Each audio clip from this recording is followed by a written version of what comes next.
Welcome to this candid conversation exclusively on I dream. నమస్తే, నా పేరు స్వప్న. ఈ మధ్యకాలంలో సంగీత దర్శకులు తమన్ చేసిన ఒక ట్వీట్ ట్రోలింగ్ గురించి చాలా జనంలో చొచ్చుకుపోయిన విషయం అందరికీ తెలిసిందే. దీనికి స్వయంగా మెగాస్టార్ చిరంజీవి కూడా స్పందించి నిన్న నువ్వు మాట్లాడిన మాటలు హృదయాల్ని తాకేలా ఉన్నాయి. ఎప్పుడూ సరదాగా మాట్లాడుతూ ఉండే నీలో ఇంత ఆవేదన ఉండడం నాకు ఒకంత ఆశ్చర్యంగా కూడా అనిపించింది. కానీ మనసు ఎంత కలత చెందితే నువ్వు అంతగా స్పందించావో అని అనిపించింది అని చెప్తూ, ముఖ్యంగా the word you spoke yesterday touched my heart. Whether it's about cinema or social issues, words can inspire and words can destroy అని చెప్పారు. సో ఏం జరుగుతుంది బ్యాక్గ్రౌండ్లో ట్రోలింగ్ గురించి అంటే ఎప్పటి నుంచో ఎంతోమందికి జరుగుతున్న ఈ ట్రోలింగ్ అంశం ఎందుకు తెరపైకి వచ్చింది? మనతో పాటు సోషల్ యాక్టివిస్ట్, ఇన్ఫ్లుయెన్సర్ అండ్ అందరికీ సుపరిచితులు, విశ్లేషకులు కృష్ణకుమార్ గారు ఉన్నారు. వారితో మాట్లాడదాం. నమస్కారం మేడం. నమస్తే. సో ఈ వర్డ్స్ని మీరు ఎంత సీరియస్గా తీసుకుంటున్నారు? బాగా సీరియస్గా తీసుకుంటున్నా. ఎందుకంటే ఇవి ఒక్కొక్కసారి సందర్భాన్ని బట్టి కరెక్ట్గా జనాల్లోకి వెళ్తాయి. ఇప్పుడు ఈ కాలం ఏంటి అంటే ట్రోలింగ్స్ కాలం. అవును, అది మంచా చెడా, మంచి కన్నా చెడే ఎక్కువ చేస్తుందని చెప్పుకోవచ్చు. నిజం. ఒకప్పుడు ఏంటి అబ్బా కాకుల్లో పొడుస్తున్నారు అనేవాళ్ళు. ఇప్పుడు అది మారి ఆ భాష్యం మారి ట్రోలింగ్ అయింది. అది అవును, కరెక్ట్. పొడుస్తున్నారు. చేతిలో ఫోన్ ఉంటే చాలు, 4 ఇంగ్లీష్ ముక్కలు వస్తే చాలు, ఇంగ్లీష్ కూడా రానక్కర్లా, తెలుగునే ఇంగ్లీష్ లాగా రాసేసి వీళ్ళ ఇష్టానికి మాట్లాడేస్తున్నారు. నేను మాట్లాడే ఒక మాట చిరంజీవి గారు అన్నట్లు, ఏదైనా మంచికా ఏదైనా చెడుకా, అంటే విధ్వంసం సృష్టించడానికా లేకపోతే దేనికి ఇన్ఫ్లుయెన్స్ చేస్తుంది, విధ్వంసం చేస్తుంది అని ఆయన మాట్లాడడం చాలా బాగుంది. కాకపోతే వాళ్ళ ఇంట్లో ఏదైనా ఇబ్బంది వచ్చినప్పుడే గుర్తొస్తే మటుకు బాగోలా. కరెక్ట్. ఇప్పుడు త్రివిక్రమ్ డైలాగ్ ఒకటి ఉంది, అంతా బాగున్నప్పుడు లెక్కలు మాట్లాడి కష్టాలు వచ్చినప్పుడు బంధుత్వాలు గుర్తు చేసుకుంటే బాగోదేమో అన్నట్లు. అదే కదా. అవును. ఇప్పుడు ఏంటి మీ బాధ? గేమ్ చేంజర్ సినిమా గురించి మీకు బాధగా ఉంది, అందుకని చెప్పి మీరు బాధపడుతున్నారు. నేను కూడా చాలా సహానుభూతితో ఉన్నా ఈ విషయంలో, గేమ్ చేంజర్ విషయంలో. ఎందుకు అలా మీరు సహానుభూతితో ఉన్నారు మ్యామ్? ఎందుకంటే అసలు గేమ్ చేంజర్ సినిమా పోవాల్సిన సినిమా కాదు, మంచి సబ్జెక్టు. ఒక ఐఏఎస్ ఆఫీసర్ అంటే ఎట్లుండాలి అని చూపించిన సినిమా అది. అది కావాలి నిజానికి. అది నేను అనుకున్న ఆ స్టోరీ విని ముందే వచ్చేస్తాయి కదా బయటికి, అదొక మరో లీడర్ సినిమా అనుకున్నా. లేదు అంటే ఒక్కడి సినిమా అనుకున్నా, అదే ఒకరో సీఎం సినిమా. అయితే దాన్ని ఈ సంక్రాంతి పండగ గందరగోళంలో, ఈ టికెట్ రేట్లు పెంచుకునే అత్యాశలో ఆ సినిమా పోయింది. ఎందుకంటే పండగ చేసుకునేటప్పుడు అండి, వాడు అరిసెలే వండుకోవాలా, బట్టలే కుట్టించుకోవాలా, ఊరే వెళ్ళాలా, ఇంట్లో అందరూ కలిసి సినిమానే చూడాలా? అంతే కదా. ఇప్పుడు ఒక ఇంట్లో వాళ్ళందరూ కలిసి ఒక సినిమా చూడాలి అంటే గనక ఇప్పుడు ఈ సింగిల్ స్క్రీన్లో చూడటం చాలా నామోషి అయిపోయింది చాలామందికి. మల్టీప్లెక్స్లకి వెళ్తున్నారు. మల్టీప్లెక్స్లకి వెళ్ళినప్పుడు టికెట్ 600 అంటే ఒక 4 వెళ్తే 2400. మళ్ళీ ఏమీ మెయ్యకుండా ఉండరు కదా, ఆ మేత, ఆ రవాణా ఖర్చులు అన్నీ 3000 పైన అయిపోతాయి. అవును. ఎట్లా అండి? అంటే 3000 ఒక సినిమాకి పెట్టగలిగిన ఫ్యామిలీ ఇల్లు ఎన్ని ఫ్యామిలీలు ఉంటాయి మన దగ్గర? కానీ కొన్ని సినిమాలకు వెళ్తున్నారు కూడా. ఇప్పుడు మన పుష్ప అప్పుడు మనం విమర్శించినప్పటికీ మీరు చూడండి, మీరు గమనించండి, హార్డ్ కోర్ ఫ్యాన్సే వెళ్ళారు. మామూలు వాళ్ళు వెళ్ళలా. ఇప్పుడు ఆ టికెట్ రేట్లు తగ్గిన తర్వాత హౌస్ఫుల్ అవుతుంది పుష్ప. మామూలుగా అయితే పుష్పకున్న వీళ్ళు ఇచ్చిన బూస్టింగ్కి, వీళ్ళకున్న ఫ్యాన్ ఫాలోయింగ్కి ప్రతిరోజు హౌస్ఫుల్ అవ్వాలి. అవును. మల్టీప్లెక్స్లు కావచ్చు, సింగిల్ స్క్రీన్స్ కావచ్చు, అవ్వాలి. మరి ఎందుకు అవ్వాలా? ఇప్పుడు ఎందుకు అవుతుంది హౌస్ఫుల్? కరెక్టే కదా. అది మరీ వెంటనే ఈ సినిమా వచ్చి ఈ సినిమాకే అంత డబ్బులు ఖర్చు పెట్టాలి. ఇప్పుడు సంక్రాంతి టైంలో 4 సినిమాలు ఆడితే 4 సినిమాలు చూసేవాళ్ళు ఉన్నారు. ఎందుకంటే అప్పటి వరకు ఏంటి, సెలవులు ఉండవు, చూడాలి అంటే సంక్రాంతి అనేసరికి ఒక ప్రత్యేకమైన మసాలా ఉంటుంది, ఒక ప్రత్యేకతతో తీస్తారు, అన్ని శక్తియుక్తులు పెట్టి సినిమాలు తీస్తారని ప్రేక్షకులకు ఒక నమ్మకం ఉంది, ఎక్స్పెక్టేషన్ ఉంది. ఆ ఎక్స్పెక్టేషన్ని మీరు ఈ సినిమాకి రిలీజ్ అవ్వడానికి ముందే మీరు ఇచ్చే ప్రోగ్రాంలు ఏంటో చేస్తారు, ప్రివ్యూలు అలా కాదు, ఏవో చేస్తారు కదా, ఒక పాట రిలీజ్ చేయడము, ప్రమోషన్స్ అంటారు, ప్రమోషనల్ యాక్టివిటీస్లో చూపించేసేసి ఓదరగొట్టేస్తున్నారు కదా. అందరికీ చూడాలని ఉంటుంది, 4 సినిమాలు చూడాలని ఉంటుంది. అవును, కానీ 4 సినిమాలు చూడాలంటే ఎంత అవుతాయి? 4 సినిమాలకి 12,000 అవుతాయి. కానీ ఉన్న వాటిలో ఏది బాగుంటే జల్లెడ పట్టి ఏది తిరస్కరిస్తున్నారో క్లియర్గా చెప్పేశారు. అక్కడ తిరస్కరణకి గురి అవ్వడానికి నిన్న మొన్నే అంత ఖర్చు పెట్టాము, మళ్ళీ ఇప్పుడు కూడా ఇంత ఖర్చు పెట్టాలా అనే ఒక కారణం కూడా ఉంటుంది, సినిమాకి వెళ్ళలేదని నేను అనుకుంటున్నా. మరి తర్వాత బాలకృష్ణ సినిమాకి టికెట్లు అంతగా పెరగలేదు, పెరిగాయి కానీ కొంచెం చూసి పెంచారు, దానివల్ల బాగానే వెళ్ళారు జనాలు. అందుకని ఇక్కడ ప్రేక్షకులు గెలిచారు, ఒక రకంగా కీలేరికి వాత పెట్టారు, అయిపోయింది. ఇప్పుడు ఈ గేమ్ చేంజర్ దగ్గరికి వచ్చేసరికి ఇలా జరిగింది కదా. ఈ గేమ్ చేంజరు ఈ ప్రొడ్యూసర్ల కక్కుర్తి వల్ల ఇలా జరిగింది. అరే మేము మా సినిమాలు చూడాలనుకునే ప్రేక్షకుల వైపు మేము ఆలోచించలేదు అనే ఒక బాధ మనసులో ఉంది. అది చెప్తే బాగోదని నాలాంటి వాళ్ళు మీలాంటి వాళ్ళు చెప్తే బాగుంటుంది, కానీ ఇంటోళ్ళు బయటేసుకుంటే బాగోదు కదా గుట్టు. అందుకని ఆయన ఆ మాట చెప్పకుండా ట్రోలింగ్ వల్ల సినిమా పోయింది అని చెప్పారు. సరే, ట్రోలింగ్ వల్లే పోయింది అనుకుందాం. నేను కూడా 100% వ్యతిరేకిస్తా ఈ ట్రోలింగ్కి. ఎందుకంటే ఒక సినిమా తీయాలంటే 24 క్రాఫ్ట్స్ చెమట వచ్చి అందరు కలిసి సమన్వయంతో సినిమా తీస్తారు. ఆ సినిమాని వీళ్ళు సినిమా రిలీజ్ అయినా పొద్దున్నే 6 గంటల షోకి వెళ్ళేసేసి చూసేసేసి మాకు నోరుంది కదా, మా ముందు మైకులు పెడుతున్నారు కదా అని ఇష్టానికి సినిమా బాగుందని బాగలేదని ఎట్టుందని అట్టుందని మాట్లాడే ప్రబుద్ధుల దగ్గర నుంచి ఫోన్లు ఉన్నాయి కదా అని ట్రోలింగ్ చేసే మహానుభావుల వల్ల సినిమాలు కూడా ఎంతో కొంత ఫ్లాప్ అవుతున్నాయి. ఇది గేమ్ చేంజర్కి అది బాగా వచ్చింది. వచ్చేసరికి చిరంజీవి గారు ఇప్పుడు ఆ ఇంట్లో కుంపటి రాజుకుందిగా, నిన్న మొన్నటి దాకా అల్లు అర్జున్ ఇంట్లో కుంపటి రాజేశారు, దానికేం బాధలేదు వీళ్ళకి. ఇప్పుడు పవన్ కళ్యాణ్ ఫ్యాన్స్ ఏమన్నారండి, పుష్ప ఆడనివ్వం, రిలీజ్ అవ్వనివ్వం, బ్యాన్ చేస్తాం, చూడం, అసలు ఎట్లా రిలీజ్ అవుద్దో చూస్తాం అన్నారు. అన్నప్పుడు మరి చిరంజీవి గారు ఎందుకు మాట్లాడలా? చిరంజీవి గారు మాట్లాడాలి కదా. ఏం మాటలు అవి? ఇప్పుడు మనం ఎలుకొచ్చిందని ఇల్లు తగలబెట్టుకుంటామా? ఇది ఒక సినిమా ఇండస్ట్రీ. ఈ ఇండస్ట్రీలో ఒకరి వ్యక్తిగత విషయాల్ని సినిమాల్లో మనం ఎలా తీసుకొస్తామని మాట్లాడాలి, అక్కర్లేదా? అవును, కరెక్టే. ఇప్పుడు అల్లు అర్జును తనకి నచ్చిన ఫ్రెండ్కి మోరల్ సపోర్ట్గా వెళ్ళాడు. అవును, అది మీకెందుకు కోపం? మీ కోపం ఉండటానికి కారణం ఏంటి? ఆ రీజన్ తోటే మనకి ఎలా నిర్ధారణ అయింది? నాగబాబు అన్నాడు కదా, నాగబాబు మొదలెట్టిన తర్వాతే ఇదంతా రాజుకుంది. నాగబాబు అన్నాడు, ఈ రోజుతో తెలిసిపోయింది మనవాడెవడో పరాయి వాడెవడో అని. అసలు ఆయన చాలు అగ్నికి ఆజ్యం పోయడానికి. ఎవడన్నా అగ్గిలేస్తుందంటే నీళ్లు పోస్తారు, ఆయన మట్టుకు ఆజ్యమే పోస్తాడు. ఆయనకు అలా ఉండకపోతే కుదరదు మరి ఆ ఇంట్లో, అందుకని ఆయన అలా ఉంటాడు. కానీ నువ్వు ఇంటి పెద్దవి, ఆ ఇంటి పెద్దవే కాదు, సినిమా ఇండస్ట్రీలో కూడా ఇవాళ ఉన్న హీరోలు అందరిలో పెద్దవాడివి. చాలా గౌరవనీయులుగా ఆయన చెప్పిన మాటకి చాలా చెల్లుబాటు అవుతుంది. అలాంటప్పుడు ఒక మాట ఎందుకు అనలేదు? ఇప్పుడు ఏంటి, అతను ఒక ఫ్రెండ్షిప్ కోసం వెళ్ళాడు, దానికోసం అని చెప్పి సినిమాని నాశనం చేస్తామా? సినిమా అంటే ఎందరు బతుకులు ఉంటాయి దాంట్లో. ఇప్పుడు ఒక ప్రొడ్యూసర్కి సినిమా ఆడింది అనుకోండి, ఇంకో సినిమా తీస్తాడు ఇమీడియట్గా. ఆడేమి మామూలు వేరే వాళ్ళలాగా భవంతులు కొనుక్కోటాలు అట్లాంటివి చేయడు. సో ఇప్పుడు ఖండిస్తున్నట్టు అప్పుడు ఖండించవలసిందంటారు. అప్పుడు ఖండిస్తే మీ మాటలకి మాకు చాలా విలువగా అనిపించేది. ఇప్పుడు మనకి గుర్తుండే ఉంటుంది, జర్మనీలో హిట్లరు యూదుల్ని ఓచకోత కోసేటప్పుడు సైనికులు వచ్చేస్తూ ఉంటే, మా ఊరు వచ్చారా, మా బజార్కి రాలేదు కదా, మా బజార్కి వచ్చారా, మా ఇంటికి రాలేదు కదా అన్న చందంగా ఎవరి సినిమా మీద, దేవరా సినిమా మీద ఇలాగే చేశారు కదా ట్రోలింగు. అవును, చాలా చేశారు. చాలా చేశారు కదా. ఎవరి సినిమానైనా ఆపే హక్కు ట్రోలర్స్కి లేదు. లేదు. అలాగే కాపాడుకోవాల్సిన బాధ్యత అందరి మీద ఉంది. కానీ ఒకటి ఇక్కడ అడుగుతాను, మీరు అన్నది రైటే, చాలా మంచి పాయింట్ చెప్పారు కృష్ణకుమార్ గారు.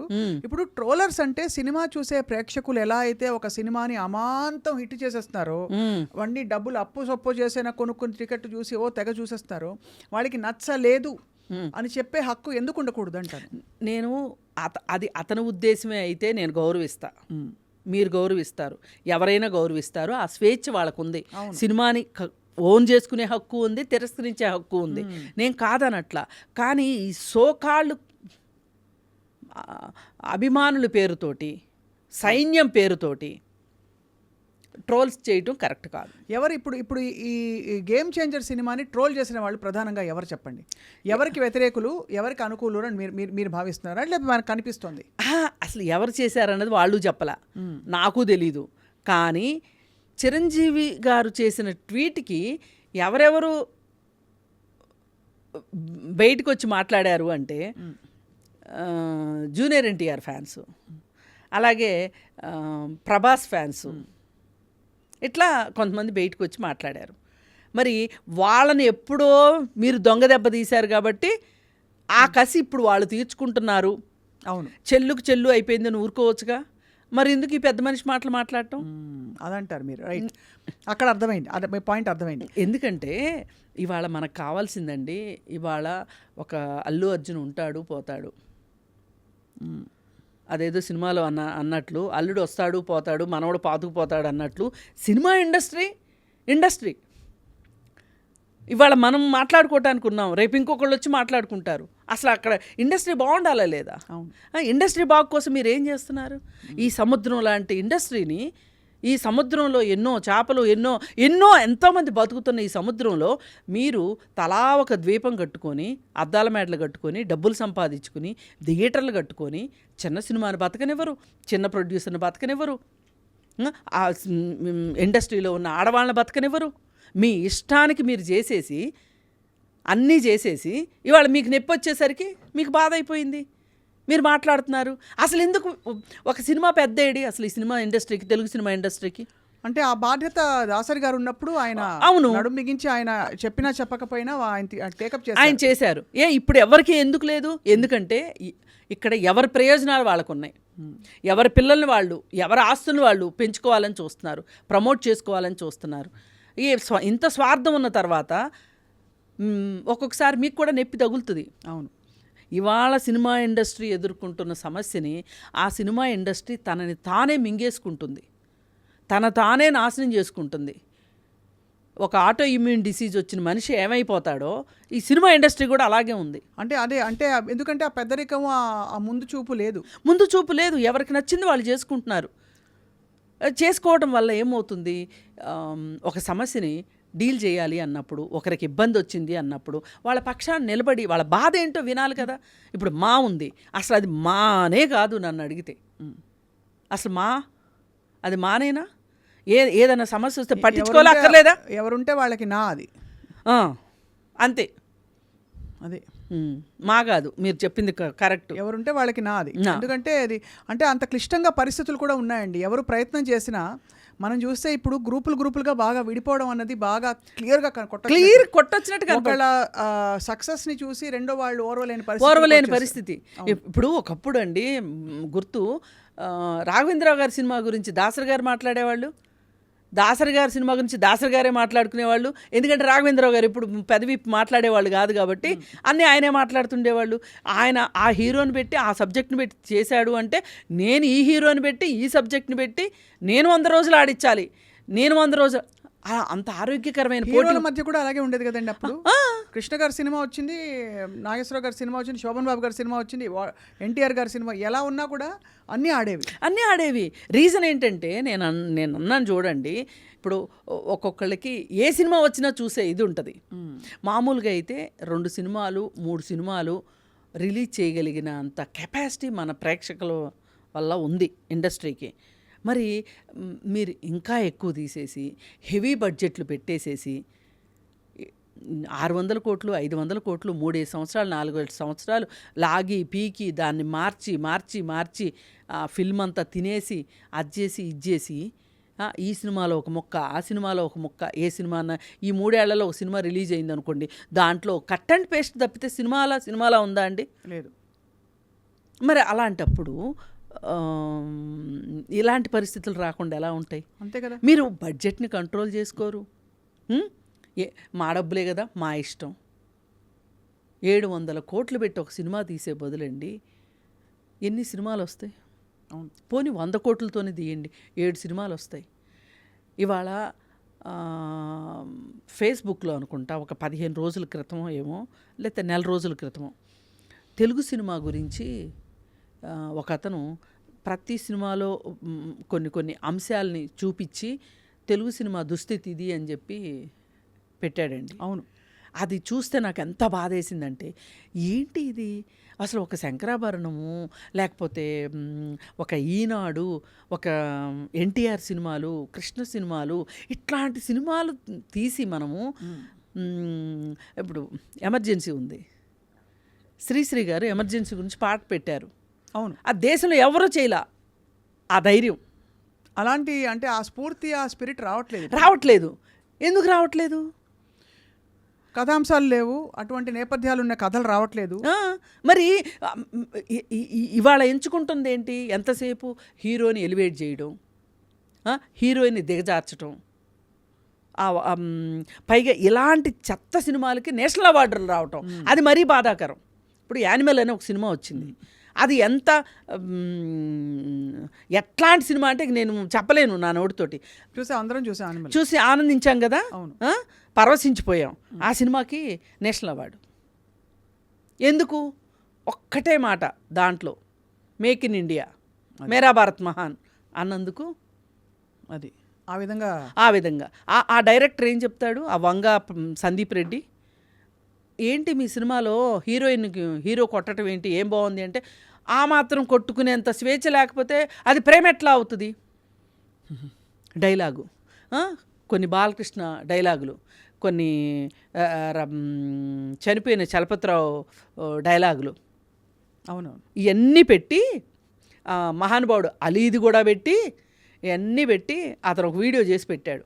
అది చూస్తే అందరూ పెద్ద పెద్ద స్క్రీన్లు వేసుకుని చూడండి, మీ సిగ్గు మీకు తెలుస్తుంది, ఎంత సిగ్గుపోయిందో తెలుగు ఇండస్ట్రీకి ఇవాళ. ఇంతకీ ఒక్క విషయం చెప్పండి మ్యామ్, మీరు అనేది రైటే. సరే, మొత్తానికి ఇదే కోవలో ఉండే అన్ని సినిమాల్లో కొన్ని సినిమాలు ఆడుతున్నాయి, కొన్ని ఆడట్లేదు. గేమ్ చేంజర్ అనే సినిమా హిట్ అవ్వాల్సిన సినిమా అవ్వలేదంటున్నారు. మీ దృష్టిలో ఎందుకంటే కేవలం టికెట్లు కొనుగోలు చేసే స్తోమత లేకే తిరస్కరించారా జనం? అది ఒకటి. రెండోది, ఇప్పుడు వీళ్ళకి కొన్ని భ్రమలు ఉన్నాయి. ఈ మెగా కాంపౌండు, అల్లు కాంపౌండు, వీళ్ళకి ఒక భ్రమలు ఉన్నాయి. ఆ భ్రమలు ఏంటి అంటే, వీళ్ళకున్న అభిమానులు ఒకరే, ఒక ఉన్నారు, ఒక బంచ్ ఆఫ్ అభిమానులు ఉన్నారు వీళ్ళకి. ఈ అభిమానులు ఏం చేస్తారంటే, అల్లు అర్జున్ సినిమా వచ్చినా వాళ్ళే సంతోషపడతారు, ఈ పవన్ కళ్యాణ్ సినిమా వచ్చినా వాళ్ళే సంతోషపడతారు, చిరంజీవి సినిమాకైనా వాళ్ళే సంతోషపడతారు. ఇప్పుడు కొత్తగా ఇప్పుడు ఆ కాంపౌండ్లో 7-8 మంది హీరోలు వచ్చారు. ఈ 7 మందికి 7 గుంపులు లేవు, ఉన్నది ఒకటే గుంపు. ఆ గుంపు కాస్త అల్లు అర్జున్ సినిమాకి ఎక్కువ షిఫ్ట్ అయిపోయారు. అందులో ఇంత రాద్ధాంతం జరిగింది కూడా. వీళ్ళకి అర్థం కావాల్సింది ఏంటంటే, వాళ్ళ ఫ్యాన్స్ కూడా ఇప్పుడు వీళ్ళందరూ సినిమా ఫ్యాన్స్ వేరు, పవన్ కళ్యాణ్ స్పెషల్ ఫ్యాన్స్ వేరు. మీ ఇక్కడ ఇంకొక డిఫరెన్స్ ఉంది. ఆయన ఏదో సైన్యం అని చెప్పుకుంటారు కదా, ఆ సైన్యం వేరు. ఈ సైన్యం ఏం చేస్తుంటుందంటే, పొలిటికల్గా అతని మీద ఎవరైనా ఏదన్నా మాట్లాడితే, నా బోటోళ్ళు మీ బోటోళ్ళు తిట్టడానికి వచ్చేస్తారు వాళ్ళు. జనసేన తాలూకు వాళ్ళని మళ్ళీ ఈ వేళల్లో కలపకూడదు. కేవలం సినిమా అభిమానుల గురించి మాట్లాడుతున్నాం. కానీ సినిమాల విషయం ఏదన్నా మాట్లాడితే కూడా పవన్ కళ్యాణ్ గురించి వీళ్ళు వచ్చేస్తారు. కానీ పార్టీలకు సంబంధించి, రాజకీయాలకు సంబంధించి మాట్లాడిన దానికి ఆ సినిమా ప్రేక్షకులు రారు, సినిమా అభిమానులు రారు. అవును, ఆ ఇద్దరి మధ్యలో డిఫరెన్స్ ఉంది. అవును. ఇప్పుడు వీళ్ళు ఏమనుకున్నారు, అభిమానులు ఉన్నారు కదా, ఆ సినిమా చూస్తారు, ఈ సినిమా చూస్తారు, ఎల్లుండి పొద్దున్నే ఇంకొక నాగబాబు కొడుకు సినిమా వచ్చినా చూస్తారు అని అనుకున్నారు. కానీ వాళ్ళకు ఒక వెర్సటాలిటీ కావాలి. సినిమా అంటే అవును, వెర్సటాలిటీ కావాలి. పైగా ఇంకొకటి, కానీ ఈ ఈ ఈ ఈ సినిమా ఆడకపోవడానికి కూడా శంకర్ గారి సినిమా ఆడలేదు అనుకున్నారు తప్ప రామ్ చరణ్ గారిని ఎవరు అనలేదు. ఎందుకంటే ఇదే రామ్ చరణ్ గారు రంగస్థలం లాంటి సినిమాలో ఏం నటన అసలు ఎంత పండించారు రామ్ చరణ్. ధృవ ఎంత మంచి సినిమా అది, ఒక పెద్ద మాఫియాని బయటికి తీసుకొచ్చిన సినిమా. రంగస్థలం చూసి మాత్రం తండ్రిని దాదాపు ఇంత కొన్ని సినిమాల్లోనే అందుకున్న తనయుడు మించిపోతాడని అనుకున్నాం. అయితే ఇక్కడ ఏం జరిగిందంటే, ఈ ఫ్యాన్స్ ఎవరైతే ఉన్నారో వీళ్ళు ఎంతో కొంత అల్లు అర్జున్కి మోర్ కనెక్టెడ్గా ఉన్నారు. వాళ్ళు ఇప్పుడు ఈ జనసేన తాలూకు వాళ్ళు ఎప్పుడైతే అల్లు అర్జున్ సినిమా జోలికి వచ్చారో వాళ్ళు ఆ రోజే డిసైడ్ అయ్యారు, ఇది తప్పు. ఫ్యాన్స్ ఇది తప్పు, అంటే పాలిటిక్స్ ని సినిమాని కలపకూడదు, దేనిగా చూడాలి. తర్వాత ఒక సంఘటనలో సబబు సమంజసం చూడాలి, మా కాంపౌండా మీ క్యాంపా అని చూసుకోకూడదు అని గ్రహించుకుని ఎంతో కొంత ఆ సానుభూతి ఒకటి పనిచేసింది, ప్లస్ బడ్జెట్ ఒకటి పనిచేసింది. ఈ రెండు పనిచేసినాయి. ఇప్పుడు ఒకటండి, కింద స్థాయి నుంచి వాళ్ళే 2 సార్లు 3 సార్లు చూస్తారండి సినిమాని. ఇప్పుడు మీరు నేను ఎంత నచ్చిందన్న ఒక్కసారి మించి చూడడం, ఎందుకంటే మనకంత తీరికుండదు. డబ్బుల సంగతి పక్కన పెట్టండి, తీరికుండదు. సినిమా చూడాలంటే 5 గంటలు పోవాలి, 5 గంటలు వెళ్ళటానికి గంట, రావటానికి గంట, 3 గంటలు మనం అంత సమయాన్ని వెచ్చించం. ఇప్పుడు ఆ సమయాన్ని వెచ్చించగలిగి ఆ సినిమాల్ని విజిల్స్ వేసుకుంటూ ఆస్వాదించగలిగే ఒక సెక్షన్ ఉంది చూసారా. నేనేమి ఆ సెక్షన్ తక్కువ చేసి మాట్లాడట్లా, అది ఒక ఆనందం. వాళ్ళ జీవితాల్లో లేని ఆనందం ఏదో స్క్రీన్ మీద చూసుకుంటున్నారు వాళ్ళు. అవును, ఆ స్క్రీన్లో ఇప్పుడు ఆ హీరో వేసుకున్న బట్టలు వీళ్ళు వేసుకోకపోవచ్చు, అవును, కానీ మన హీరో వేసుకున్నాడు అని ఓన్ చేసుకుంటారు. అది ఇప్పుడు మనలాంటి సెక్షన్ అనుకోండి, కావాలంటే అలాంటి షర్టే కొనుక్కోగలం, వేసుకోగలం, మనం పెద్ద ఐడెంటిఫై చేసుకోం, కానీ వాళ్ళు ఐడెంటిఫై చేసుకుంటారు. ఆ హీరోని ఐడెంటిఫై చేసుకుంటారు, ఆ హీరోయిన్ని ఐడెంటిఫై చేసుకుంటారు, ఇమ్మీడియట్గా హీరోయిన్ వీళ్ళకి గర్ల్ ఫ్రెండ్ అన్నంత ఊహించుకుంటారు. సినిమా అంటే అదే కదా, వీళ్ళు ఐడెంటిఫై చేసుకుంటేనే ఆ సినిమా ఆడుతుంది. ఐడెంటిఫై చేసుకోకపోతే ఇంక సినిమా ఎందుకు ఆడుతుంది? వెరీ వెరీ కరెక్ట్గా చెప్పారు. అంటే ఈ సినిమా ఆడకపోవడానికి కారణాలు చెప్పారు. కానీ ఇప్పుడు తమన్ గారు ఎందుకు హర్ట్ అయ్యారు అంటే, ఈ ట్రోలింగు అనేది చాలా పెద్ద ప్రభావం చూపించింది. ఈ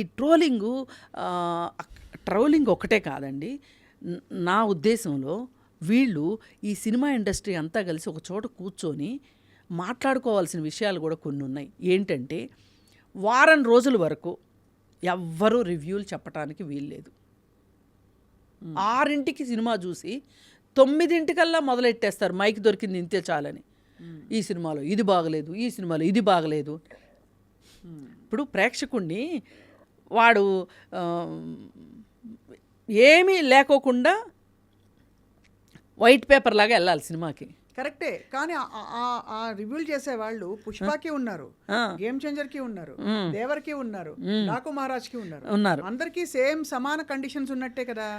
లేదు కదా, కొంతమంది చాలా సెలెక్టివ్గా మాట్లాడే వాళ్ళు మాట్లాడుతున్నారు. ఇవాళ మాట అమ్ముడైపోతుందండి, రాత అమ్ముడైపోతుంది. ఈ కాలంలో ఎవ్వరికి ఏది ముడితే అది మాట్లాడే వాళ్ళు ఎక్కువైపోయారు. అందుకని చెప్పి రివ్యూలు నిష్పక్షపాతమైన రివ్యూలు అని అనుకోవటానికి వీల్లేదు. పైగా ఆ సినిమా గురించి తెలిసి మాట్లాడిన వాళ్ళని కూడా అనుకోవటానికి వీల్లేదు.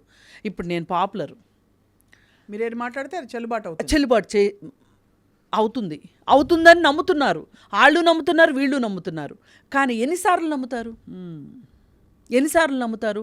ఒక ఇన్ఫ్లుయెన్సరు, అసలు ఇన్ఫ్లుయెన్సర్ అంటేనే ఒక గౌరవం ఉండాలి, ఇన్ఫ్లుయెన్స్ చేయగలుగుతారు. కానీ నువ్వు ఇన్ఫ్లుయెన్స్ చేయగలిగే శక్తి ఉంది కదా అని చెప్పి అబద్ధాన్ని నిజము, నిజాన్ని అబద్ధం చేయటం కరెక్ట్ కాదు కదా. అవును, ఈ తారతమ్యం కనిపించట్లా. ఈరోజు డబ్బే ప్రధానం అయిపోయింది. అందుకని చెప్పి మీరు ఈ సినిమా ఇండస్ట్రీని బతికించుకోవాలి అనుకుంటే గనక కొన్ని గైడ్ లైన్స్ పెట్టుకోవాలి. కొంత మీరు ఆలోచించాలి సినిమా ఇండస్ట్రీ గురించి. ఎందుకంటే ఈ సినిమా ఇండస్ట్రీ మీద ఆధారపడి 24 క్రాఫ్ట్స్లో మీకు ఏవో 2-3 క్రాఫ్ట్ల గురించి అందరూ మాట్లాడుకుంటారు. నేను కింద నుంచి పైకి వస్తున్నా. కింద క్రాఫ్ట్లు వాళ్ళు తినటానికి తిండి ఉండదు. ఒక్క నిమిషం, ఒక్క అరగంట షాట్ కోసము వాళ్ళని రోజంతా నుంచుంటారు ఎండలో. వాళ్ళు జూనియర్ ఆర్టిస్టులు వాళ్ళకి తిండి ఉంటుందా? తిండి పెట్టే వాళ్ళు ఉంటారా? అసలు వాళ్ళ గురించి అజాపజాప్ కనుక్కునే వాళ్ళు ఉంటారా? వాళ్ళకి అసలు డబ్బులు సరిగా వెళ్తాయి అని నమ్ముతామా మనము? అలాంటి వాళ్ళు బతకాలి అంటే 360 రోజులు వాళ్ళకి తిండి దొరకాలి అంటే ఎక్కువ సినిమాలు రావాలి, ఎక్కువ సినిమాలు తీయాలి. ఎక్కువ సినిమాలు తీయాలి అంటే 3 ఏళ్ళు ఒక సినిమా జీడిపాకంలాగా తీస్తే ఇంకెట్లా? అదే కదా. గేమ్ చేంజర్ దాదాపు ఎంత పట్టిందండి? ఎంత టైం పట్టిందో? 3 ఏళ్ళు, దగ్గర 3 ఏళ్ళు పట్టింది. అది 3 ఏళ్ళు, ఇది 3 ఏళ్ళు. సో మీ పాయింట్ ఏంటంటే పెద్దలు మాట్లాడినప్పుడు అన్ని సందర్భాలలో సముచితంగా ఒక ఇంటెన్సిటీతో, అంటే న్యాయంగా అందరికీ సమన్యాయం ఇచ్చామా లేదా అనేది ఆలోచించాలి. మన కడుపు మండినప్పుడే మన కడుపులో నుంచి జ్వాలలు బయటకు వస్తే ఎట్లా? పక్కవాడికి నష్టం జరిగినప్పుడు కూడా మనం మాట్లాడగలగాలి. అందుకని మీరు చుట్టాలు కాబట్టి మంచిగా ఉండండి అని చెప్పాలని నేను చూడట్లా. మీ సినిమా ఇండస్ట్రీలో మీ ముద్ర మీకుంది. అల్లు రామలింగ గారి ముద్ర వాళ్ళకుంది, ఆ ఫ్యామిలీకి ఉంది. అల్లు అరవింద్ గారి ముద్ర ఆయనకుంది. పైగా అల్లు అర్జును అతను నిరూపించుకున్నాడు ఇవాళ. అవును, మీరందరూ కలిసి కట్టుకోండి. ఇప్పుడు ఎవరెవరి ఆస్తులు కలిసి పనిచేసినంత మాత్రాన్ని ఎవరి ఆస్తులు ఎవరు తీసుకోరు. అవును, కానీ కలిసి పనిచేయాల్సింది ఎందుకు? ఇండస్ట్రీ కోసం. తప్పకుండా. అంటే అది కాలంతో చాలా విషయాలు మీరు అన్నట్టుగా పరిష్కారం అవుతాయేమో కృష్ణకుమార్ గారు. కానీ ఇక్కడ కొంచెం పర్సనల్ స్పేస్లోకి అయిపోయింది. అంటే ఎవరు గొప్ప, ఎవరు పెద్ద హీరో, ఎవరు అనేది అది సహజంగా ఇక్కడ హీరోల కంటే కూడా ప్రొడ్యూసర్ల డ్రామా ఎక్కువగా ఉంది. అవును, మీరు గమనిస్తే అది దిల్ రాజు మెయిన్ మాట్లాడుకుంటే ఇవాళ ఇండస్ట్రీ ఇవాళ ఇంత ఒడిదుడుకులకే వెళ్తుంది అంటే దిల్ రాజు గురించి చెప్పుకోవచ్చు. దిల్ రాజుకి అందరినీ సమన్వయం చేసుకుంటూ వెళ్ళే పరిపక్వత లేదేమో అనిపిస్తుంది. ఎందుకంటే ఇక్కడ ఇంత జరుగుతుంటే ఆ హాస్పిటల్లో ఉన్నాడు, ఈ కేసులు ఇవన్నీ అవుతూ ఉంటే అతను ఏకపక్షంగా అల్లు అర్జున్ ఎక్కడికి వెళ్తే అక్కడికి వెళ్ళి పోలీస్ స్టేషన్కి వెళ్ళాడు, జైలు దగ్గరికి వెళ్ళాడు, అన్నీ చేసి వెంటనే తన పని ఉందని అమెరికా వెళ్ళిపోయాడు. మరి ఏం చేసి ఉండవలసింది? ఇక్కడ ఉండాలి. ఇక్కడ ఉండి వెళ్ళింది కూడా ఎందుకు? తన సినిమా ప్రమోషన్ కోసం వెళ్ళాడు. తన సహజంగా కృష్ణకుమార్ గారు ఇది ఎన్నో రోజులు వెళ్తుంది కదా. నేను అనేది ఏంటంటే అసలు ఇక్కడ ఇంత ప్రాబ్లం ఉంటే ఇప్పుడు అందరూ మాట్లాడింది ఏంటి? అసలు ఆ అబ్బాయి కుటుంబాన్ని ఎందుకు పరామర్శించలేదు అనేది ఒక ప్రశ్న వచ్చింది. మీరు ఎందుకు పరామర్శించలే? మరి కరెక్టే, కానీ పరామర్శించి ఆ టైంలో వెళ్ళుంటే గనక ఇది ఒక సుప్రీంకోర్టు న్యాయవాది చాలా సమంజసంగా చెప్పారనిపించింది. ఆ టైంలో పరామర్శించినా తప్పే, ఏదో వెళ్ళి సెటిల్మెంట్ చేయడానికి నోరు మూయడానికి వెళ్ళారేమో మధ్యవర్తులు అనుకునే ప్రమాదం ఉంటుంది. ఇప్పుడు ఆయన సినిమా పెద్దండి, ఆయన ఎఫ్టీసీ చైర్మన్. అవును, అలాంటప్పుడు ఆ హోదాలో వెళితే సెటిల్మెంట్ అని ఎలా అంటారు? ఆ హోదాలో వెళ్తే ఆ హోదాలో వెళ్ళాలి, తప్పలేదు. ఆ హోదాలో వెళ్ళాలి. అసలు ఆ కుటుంబానికి ఏం కావాలి, మంచి చెడు పట్టించుకోవాలి. అసలు అనాథలాగా వదిలేశారు కదండి. వీళ్ళ గోల వీళ్ళది, వాళ్ళ గోల వాళ్ళది. నాకు ఒకటే మీరు చెప్తున్న దాన్ని బట్టి అర్థమవుతుంది ఏంటంటే కృష్ణకుమార్ గారు, ఫ్యాన్స్ ఇచ్చే ఎలా అయితే మంచి పల్లకీల మోతలు స్వీకరిస్తామో ఈ ట్రోలింగ్లో అవి కూడా as part of the game అయినా స్వీకరించాలి. లేదు ట్రోలింగ్ చేయకూడదని అనిపిస్తే అన్ని ట్రోల్స్కి స్పందించాలి. అందరి సినిమాల పట్ల కూడా సేమ్ సానుభూతి చూపించాలి. మూడోది అధికారిక హోదా ఒకటి, ప్రొడ్యూసర్గా ఒక హోదా వేరు. అధికారిక హోదా ఉన్నప్పుడు ఆ బాధ్యత వస్తుంది. ఆ బాధ్యతని కూడా పూర్తిగా జస్టిఫై చేసుకుంటూ వెళ్ళాలంటున్నారు మీరు. అది ఎందుకంటే అల్టిమేట్లీ సినిమా ఇండస్ట్రీ వర్ధిల్లాలి, సినిమా ఇండస్ట్రీలో అందరికీ వృత్తి వ్యాపారాలు బాగా నడవాలి. అంతే, అది ఒక కళగా అట్ ద సేమ్ టైం ఒక వ్యాపారంగా కూడా అంటే పూర్తిగా వర్ధిల్లాలి. కాబట్టి మీరు మాట్లాడుతున్నారు. అసలు ఈ చిన్న సినిమాలు, అదే ఇప్పుడు మలయాళ సినిమాల గురించి ఎందుకు మాట్లాడుకుంటున్నాం? అది ఆ దిశలో కూడా ఆలోచించాలి. అంతే, ఆలోచించకపోతే మొన్న మీటింగ్కి పిలిచారు సీఎం గారు, వెళ్ళారు.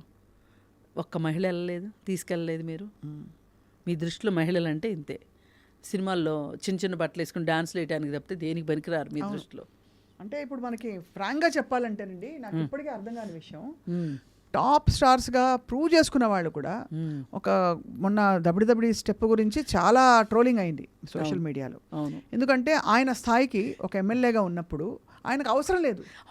పోనీ ఎవరో ఇంకా అసలు అప్కమింగ్ ఆర్టిస్టు ఈ రోల్ ఇలా చెప్తే కోప్పడితే ఫీల్ అవుతారు, లేకపోతే ప్రొడ్యూసర్లు డైరెక్టర్లు ఛాన్స్లు ఇవ్వరు అనుకోవడానికి లేదు. ఆయనే అక్కడ అంత హోదాలో ఉండి కూడా ఈ స్టెప్ వేయడం అన్నది తీవ్రమైన నేను విమర్శలకి గురైన దేవన్ను చూడగానే వ్యతిరేకించానండి. అంటే మీరు చిన్న చిన్న బట్టలు అంటే చెప్తున్నాను, దానికి పాపం ఆ అమ్మాయి హీరోయిన్ గారు ఎవరో తెలియదు కానీ సైఫ్ అలీ ఖాన్ సంఘటన గురించి అడిగితే కూడా మా అమ్మ రోలెక్స్ వాచ్ కొనిచ్చింది, నాకు సినిమా హిట్ అయిందని చెప్పి జవాబిచ్చి తన అనవసరంగా తన అజ్ఞానమా లేకపోతే అమాయకత్వమా మొత్తం బయట పెట్టేసుకుంది. అంటే మనం ఇలాంటి మహిళల్ని తయారు చేస్తున్నాం కాబట్టి అంతే, అంతకంటే ఏం చెప్పాలి. ఇప్పుడు కాదండి, మీరు మహిళల్ని గుర్తించి వాళ్ళకి సరి అయిన ప్రాధాన్యత కల్పిస్తే వాళ్ళు నిరూపించుకుంటారు. 50 మంది కూర్చున్న మీటింగ్లో ఒక మహిళ లేదు అంటే ఇంకా మహిళలు దేనికి పనికి వస్తారని మీ ఉద్దేశం? అంతే, ఎవరు లేరు అక్కడ అసలు. అంతే, అడపా అప్పుడప్పుడు నందిని రెడ్డి గారు లాంటి గొప్ప దర్శకులు వచ్చినప్పుడు మంచి సినిమాలు తీశారు ఆవిడని అని ఒకలాగా నందిని రెడ్డి ఏంటండి, ఇప్పుడు స్టూడియో మేనేజ్ చేస్తుంది సుప్రియ. అవును, సుప్రియ గారు ఉన్నారు, ఇంకా చాలా మంది ఉన్నారు. ఝాన్సీకి ఏమైందండి? ఝాన్సీని ఎందుకు పిలవరు? అంతే కదా, ఝాన్సీ గారు అందులో చాలా యాక్టివ్గా ఉన్నారు. అది అందుకని వీళ్ళకి ఏంటంటే వీళ్ళని ఆడవాళ్ళని ఎక్కడ పెట్టాలో అక్కడ పెట్టాలనుకుంటున్నారు. సినిమాల్లో కూడా అంతే పెడుతున్నారు, ఆ బాస్పాలు అవుతున్నారు. అది కానీ మొత్తానికి మీరు చాలా ఒక మంచి విషయాన్ని కదిలించారు నిజంగా. అంటే పొరపచ్చాలు, తర్వాత ఏవో లోపల ఇంటర్నల్ చిన్న చిన్న ఇష్యూస్ని పక్కన పెట్టి పెద్దరికం వహించవలసిన సమయం అయితే వచ్చిందని అదేదో చిరంజీవి గారు చేస్తే, ఎందుకంటే ఇప్పుడు ఉన్న వాళ్ళలో ఆయన ఏజ్డ్ పర్సన్, ఏజ్ ఎక్కువ ఉంది ఆయనకే. మా మెగాస్టార్ గారికి ఎప్పటికీ ఏజ్ అవ్వదండి అంతేనా? కాదు, ఉన్న వాళ్ళలో పెద్దవాడు కదండి బాలకృష్ణ గారు. అనుభవం ప్రకారం కరెక్ట్ మీరు అది అర్థమైంది, మీ పాయింట్ అర్థమైంది కృష్ణకుమార్ గారు. తప్పకుండా ఇది అమలు అవుతుంది రాబోయే రోజుల్లో అని ఆశిద్దాము. ఆ తర్వాత ఈ నిజంగా ఒక వాతావరణం అంతా కూడా ఒకలాగా మారిపోయింది. జరిగిన సంఘటనలు గత 3-4 నెలలు సినిమా పరిశ్రమలో, పుష్ప సినిమా రిలీజు, యాక్సిడెంట్ జరగడం, అదే తొక్కిసలాట జరగడం, తర్వాత ఒక అన్ప్లెజెంట్నెస్ నుంచి మనం కోలుకుని నిజంగా ఒక చక్కటి విధి విధానాలు ఖరారు చేసుకుని ముందుకు వెళ్తాం కొత్త సంవత్సరంలో అనుకుందాం. నమస్కారం అండి.